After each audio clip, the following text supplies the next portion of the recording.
세상에서 가장 변하지 않는 단체가 있다면은 아마 교육계, 그리고 정치계, 그리고 우리 종교계입니다. 그만큼 이 세 단체는 속이 썩었다는 말입니다. 오늘 종교개혁주를 맞이하여서 우리 교회가 어떻게 변해야 할까에 대해서 잠깐 말씀을 나눴으면 합니다.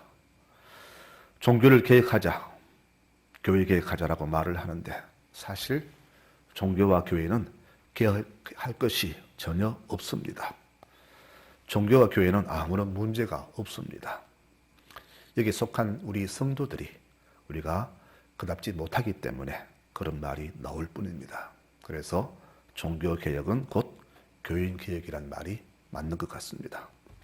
저는 이 오늘 종교개혁이라는 말을 교인개혁이라는 말로 바꾸며 말씀을 드리고자 합니다. 종교와 교회는 원래 거룩하지만 그에 속한 성도들이 그것을 나쁘게 변질시켰습니다. 그래서 무엇보다도 교인들이 변화되어야만 교회도 우리 기독교도 과거의 좋은 모습으로 돌아가기 때문입니다. 무언가 새롭게 바꾸려면은 모델이 있어야 하듯이 우리 교인도 교회도 새로워지려면은 그런 모델과 그런 교회가 있어야 됩니다. 그래서 가장 아름다웠던 교회, 이상적인 교회인 초대교회를 모든 교회들이 모델로 삼고 있습니다. 초대교회는 완벽한 교회는 아니었지만은 하나님이 원하셨던 그런 모범적인 교회였음이 틀림은 없습니다. 그러면 우리가 소망하는 이 초대교회는 어떤 모습이었는가를 이 시간에 한번 먼저 말씀에서 찾아보고자 합니다. 먼저 초대교회는 무엇보다 기도하는 교회였습니다. 교회 주인은 하나님이시며 교회를 이끄는 힘은 성령님이십니다. 교회는 성령이 임재하셔야만이 교회가 됩니다. 교회는 세상 기관과 다른 곳입니다. 세상 기관은 사람이 주관하지만 교회는 하나님이 주관하십니다. 그래서 교회는 늘 성령께서 임재해 계셔야 됩니다. 성령이 임재하시려면 무엇보다도 우리의 기도가 필수입니다. 기도 없이 성령은 절대 임재하지 않습니다. 그래서 초대교회는 무엇보다도 기도하는 교회였고 그 기도로 성령이 임하신 능력의 교회였습니다. 성령을 사모하면서 기도했던 120명이 모인 그 마가 다락방에 성령은 임하셨고 이때부터 초대교회는 세워졌습니다. 그 교인들은 날마다 성전에 모였고 모이면 예배하고 기도했습니다. 사도행전 2장 46절에 날마다 마음을 같이하여 성전에 모이기를 힘쓰고라고 성령은 기록했습니다. 사람이 많이 모이는 교회, 그래서 재정이 충분하고 세상에 많은 일을 하는 교회가 능력 있는 교회가 아니라 온 성도가 함께 힘을 모아서 기도하는 교회가 능력 있는 교회임을 믿으시기를 바랍니다. 왜 그럴까요? 기도하는 교회에 성령이 임하시고 기도하는 교회에 사랑이 넘치기 때문입니다. 이처럼 초대교회는 성령 충만한 교회요, 기도하는 교회였습니다.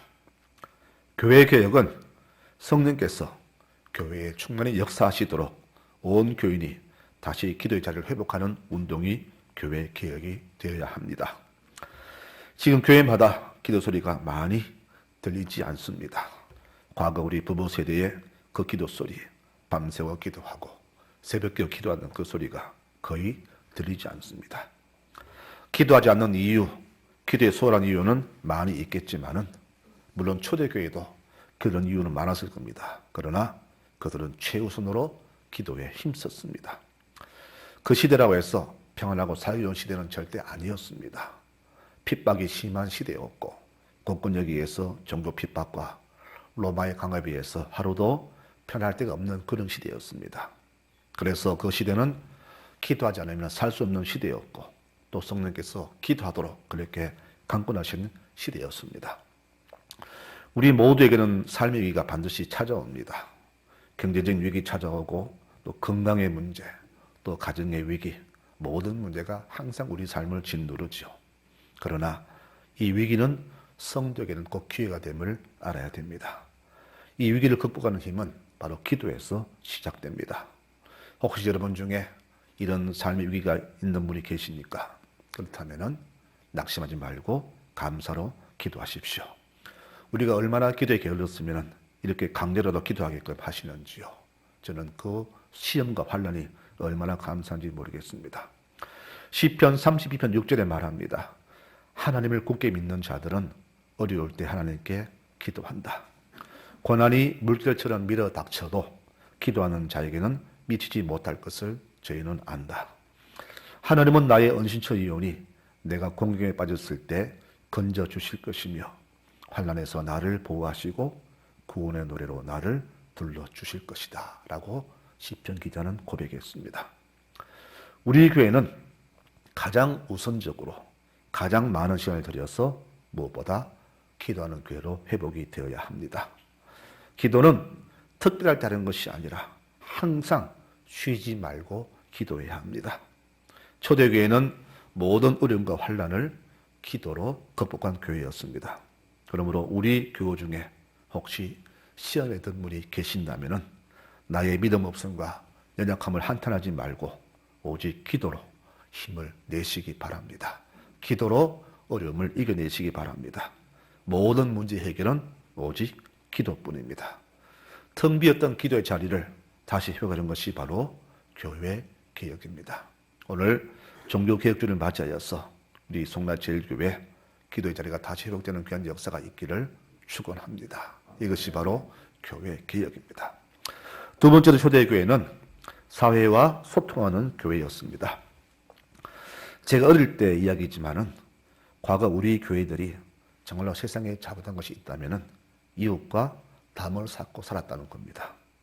전 어릴 때에 옆집 사는 사람과 말도 잘 안 했습니다. 배우기를 안 믿는 사람과는 말도 섞지 말라고 했기 때문입니다. 이 얼마나 어리석은 짓인지요. 그 이웃과 살아도 불신자와는 남처럼 살았고 조금만 다투면 원수처럼 지냈던 기억이 있습니다. 그래서 예수쟁이들은 자기끼리만 뭉치고 잘 산다라는 그런 비판이 굉장히 많았었지요. 하지만 초대교회는 그와 반대로 사회와 유무상통했습니다. 그들은 더 심한 조건 속에서 사회와 담을 쌓고 살 수 있었지만은 오히려 가슴을 열고 그들을 받아들였습니다.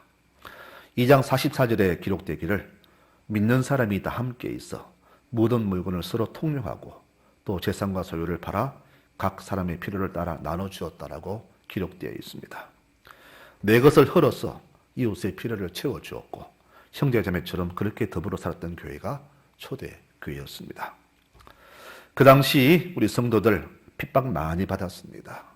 예수쟁이라고 그들은 무시당했고 핍박을 많이 당했습니다. 오죽하면 교인들은 자기가 예수 믿는 것을 숨길 정도로 그 사회는 성도와 교회를 핍박하던 시대였습니다. 하지만 초대교회는 그런 사회를 끌어안고 함께 살았던 교회였습니다. 그 결과 날마다 회심자가 늘어났지요. 교회 문은 항상 열려 있어야 됩니다. 그래야 사회를 품을 수 있고 사회를 변화시킬 수가 있습니다. 그러면 초대교회는 왜 그렇게 사회에 대해서 그렇게 가슴을 열고 나아갔는가? 그 이유가 있습니다. 초대교회는 종말의식이 매우 강했습니다. 즉 주님이 곧 오실 거라고 믿는 그 믿음이 컸다는 이야기입니다. 주님이 곧 오시는데 내 재산이 무슨 필요한가? 그래서 교회는 그런 의식 때문에 이웃과 유무상통을 했고 날마다 주님 어서 오시기를 기도에 힘썼던 것입니다. 그러면 지금 우리는 어떤가요? 우리도 다시 오실 그날을 기대는 하지만은 그들처럼 그렇게 간절하게 사모하지는 않습니다. 왜 그렇습니까? 내 삶의 어려움이 별로 없거든요. 기도 안 해도 새끼 밥 먹을 수 있고 엎드리지 않아도 평안한 집에서 잘 살 수 있기 때문입니다. 주님이 늦게 오셔도 좋고 안 오시면 더 좋고 이것이 현대교인들의 사상이 아닙니까? 초대교인들의 그 간절한 소망이었던 주여 어서 오시옵소서 마라나타 이 신앙은 숱한 핍박과 고난 속에서 생겨난 그들의 신앙 고백이었습니다. 지금 우리에게 그들처럼 핍박이 온다면 우리는 기도하지 않겠습니까? 개혁은 바꾸는 것이 아니라 본래로 돌아가는 겁니다. 지금 우리 정치가 엉망인 이유는 사람이 바뀌지 않아서 그렇습니다. 늘 그 사람이 그 사람입니다. 몰라면 그 자리에 맨 그 사람이 들어서고 맨 그 사람. 개혁이 뭘까요? 바로 사람의 변화가 아닐까요? 제도가 아무리 좋아도 사람이 변치 않으면 소용이 없습니다. 제도, 법, 규칙 바꾸면 뭐합니까? 사람이 바뀌지 않는데. 그래서 개혁은 무엇보다 사람이 변화가 되어야 됩니다. 그러므로 종교개혁, 교회개혁은 바로 그 종교와 교회에 소속된 우리 성도들이 먼저 변화가 되어야 되는 겁니다.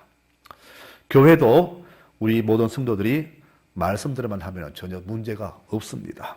그러나 그렇게 하지 않기 때문에 항상 교회에 문제가 생기는 것이죠. 초대교회의 주체, 교회의 주체는 성령이며 또 성령께서는 사람들 통해서 역사하십니다. 그래서 초대교회는 성령이 충만한 교회, 그래서 교인들이 넘쳐났고 가슴이 따뜻한 교인이 넘쳐난 교회였습니다. 성령이 충만치 않고 따뜻한 가슴은 없이 머리만 굵은 사람, 희생과 봉사는 하지 않고 자리와 명예만 좋아하는 사람이 있는 교회는 엉망이 되고 말 것입니다. 우리 송라제일교우들은 무엇보다 성령 충만한 여러분들이 되시기를 축원합니다. 여러분, 성도는 성령이 충만해야 됩니다. 하나님의 교회는 이 충만한 사람들이 가득 차고 넘쳐야 됩니다. 그러기 위해서 우리 모두가 기도에 힘쓰는 교우들이 되어야 합니다. 더불어 더 나아가서 이웃을 내 몸처럼 아끼고 사랑하는 교우들이 되어야 될 것입니다. 우리가 모델로 삼았던 초대교회가 바로 이런 교회였습니다. 그래서 그 초대교회는 날마다 구원받은 사람이 늘어갔다고 성경은 기록됩니다. 위로는 하나님과 소통하고 아래로는 이웃과 소통하는 교회, 이것이 바로 우리가 모델로 삼는 초대교회 모습이었습니다. 자, 이렇게 초대교회를 살펴보았는데 우리는 이 교회에서 무엇을 배워야 할까요? 두 가지입니다. 먼저 목회자의 개혁입니다. 목사의 개혁은 곧 설교의 개혁을 말합니다. 조사에 의하면은 교인들은 주일 설교를 듣고 제일 많이 변화된다고 이렇게 조사가 되었습니다.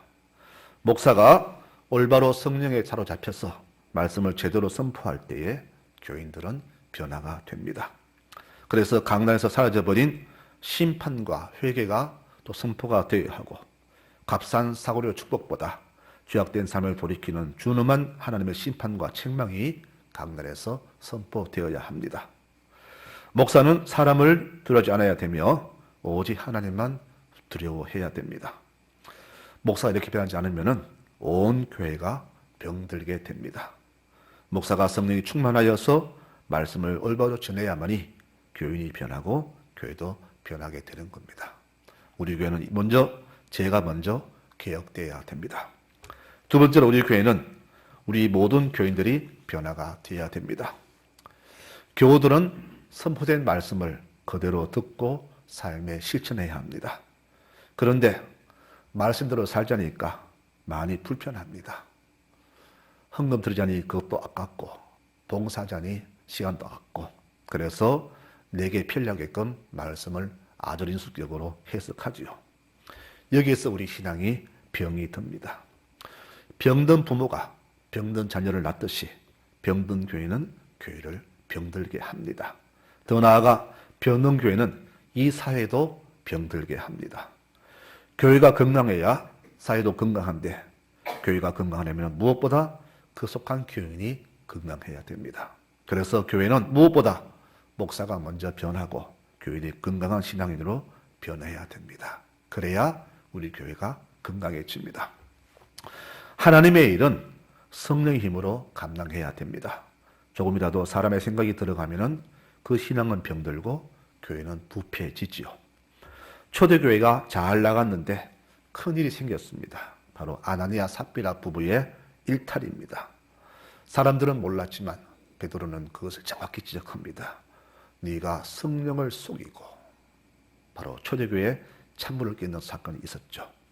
하나님께서는 교회에 거짓 신앙이 스며드는 것을 막으셨습니다. 교회가 이렇게 되지 않도록 목사는 오직 성령대로 가르치고 양육하되 교인들은 배운 대로 거짓 없는 삶으로 주 앞에 내 삶을 올려드려야 될 것입니다. 지금 교우들은 하나님을 별로 두려워하지 않는 것 같습니다. 무엇을 보고 아느냐? 신앙생활 보면 압니다. 신앙생활의 모습을 보면은 저분이 하나님을 정말로 경외하는구나, 아니구나 함을 다 알 수가 있습니다. 기도하지 않고 성령께 자신을 의탁하지 않으면은 하나님 없는 세상을 살아가게 됩니다. 말씀을 제쳐두고 오직 자기 생각에 옳은 대로 행했던 사사시대의 그 사람들처럼 하나님을 잃어버린 종교인들의 모습이 지금 이 시대에 그대로 재현되고 있습니다. 지금 온 세계가 여러 가지에 오염된 이유는 나만 편하면 되고, 나만 괜찮으면 되고, 나만 손해 안 보면 된다는 그런 필리주의, 이기주의 때문에 온 세계가 이렇게 병이 든 것 같습니다.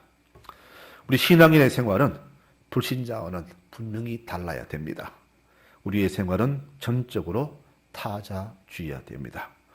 모든 물건을 서로 통용하고 또 재산과 소유를 팔아서 각 사람의 필요를 따라 나눠주며 초대교회는 이렇게 타자 위주로 살았습니다. 그랬더니 주께서는 구원 없는 사람을 날마다 더하게 하셨다라고 성경은 기록하고 있습니다. 우리 교우들은 두 가지로 변해야 됩니다. 먼저는 이웃과 함께하는 것과 두 번째는 주일에 충성하는 것입니다. 우리 교회가 본래 모습으로 되돌아가려면 이 두 가지가 우리 삶의 병행이 되어야 됩니다. 초대교회는 거기에 멈추지 않고 점점 더 아름답게 진보해 나갔습니다.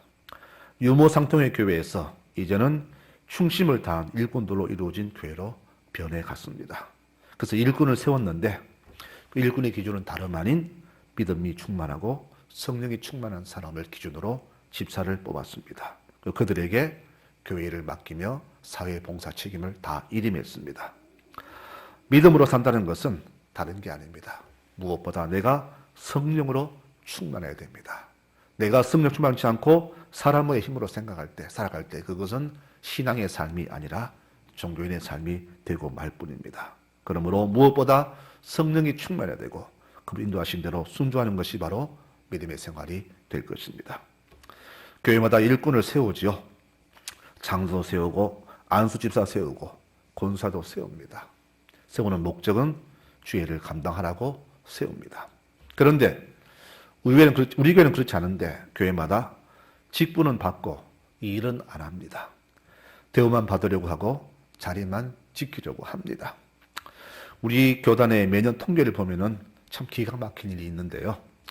교인 숫자는 줄어듭니다. 해마다 수십 명씩 줄어드는데 장로, 권사, 안수집사는 점점 더 늘어나는 기현상이 벌어지고 있습니다.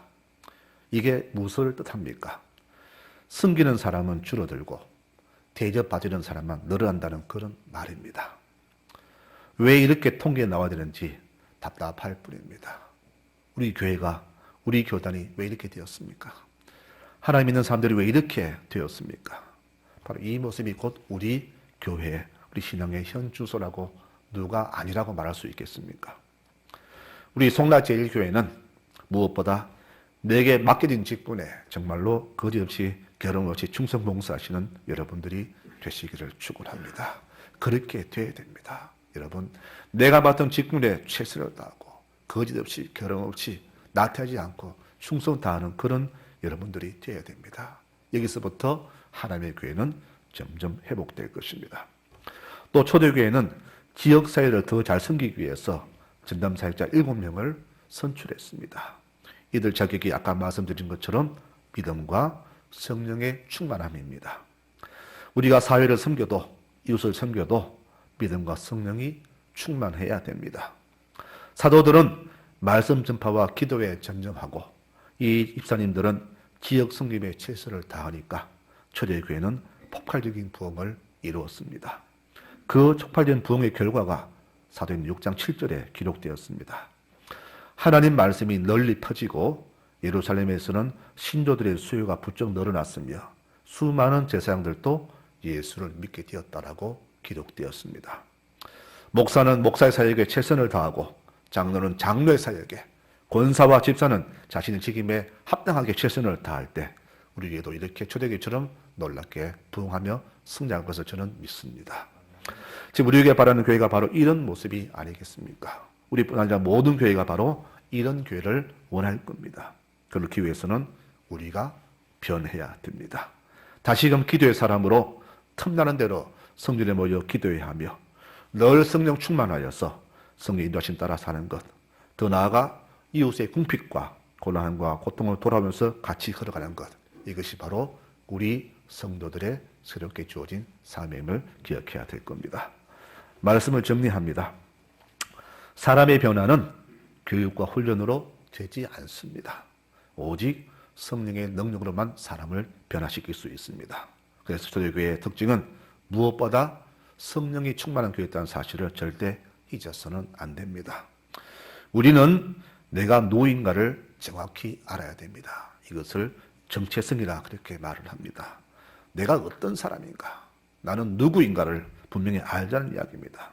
우리는 바로 그리스도의 영이 임한 그런 사람들입니다. 즉 영의 사람이란 말입니다. 세상에는 상식의 영역으로 살아가는 세상 사람과 계시 영역으로 살아가는 영의 사람이 있습니다.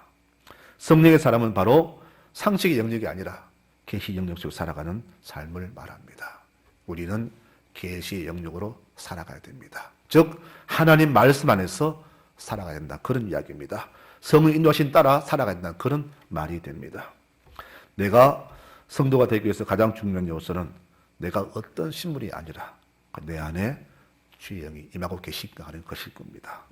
로마서 8장 9절에 말하기를 만일 너희 속에 그리스도의 영, 하나님의 영이 거하시면 너희가 육신에 있지 아니하고 영에 있나니 누구든지 그리스도의 영이 없으면 그리스도의 사람이 아니라고 분명히 말했습니다. 내게 성령이 임하기 전까지 나는 그리스도인이 아닌 종교인에 불과할 뿐입니다. 이 사실을 모르고 내가 만든 믿음으로 나 스스로 자찬하고 높이면 절대 열매는 없습니다. 아나니아 삽비라 부가 바로 그 좋은 예가 될 것입니다. 하나님의 교회는 성령이 충만한 사람이 모인 곳입니다. 그래서 교회 개혁은 곧 나의 변화를 말하며 교회를 떠나신 성령께서 다시금 우리 교회에 강하게 역사하시도록 기름을 모을 때 하나님의 교회는 개혁이 될 겁니다. 인간의 죄와 목소리가 사라지고 스데반 같은 믿음과 성령이 충만한 교인이 가득한 교회가 우리가 바라는 교회요, 하나님 바라시는 교회가 아니겠습니까? 성도 여러분, 우리는 죽는 날까지 늘 말씀 안에서 변화되어야 할 사람들입니다. 즉 이 자리에 머물지 말고 늘 말씀에 자신을 비추어서 인생의 발길을 올바로 쪼가는 여러분들이 되시기를 축원합니다. 늘 바뀌어야 됩니다. 늘 말씀에 비추어서 내가 누구인가를 항상 조명해 봐야 합니다. 훗날 주님 오시는 날 우리 교회를 제일 먼저 찾으시는 아름다운 믿음이 충만한 교회가 되었으면 좋겠습니다. 송라교회를 제일 기뻐하시는 주의 발걸음이 되었으면 좋겠습니다. 저는 그런 교회를 원합니다. 여러분도 그런 교회를 원하시죠? 이런 교회를 위해서 늘 다시금 기도의 자리로 무릎 꿇는 교우들, 그리고 말씀의 자리에서 이웃과 함께 주의 나라를 선포하는 믿음의 교우들 넘쳐나는 송라교회가 되기를 간절히 축원합니다. 아멘.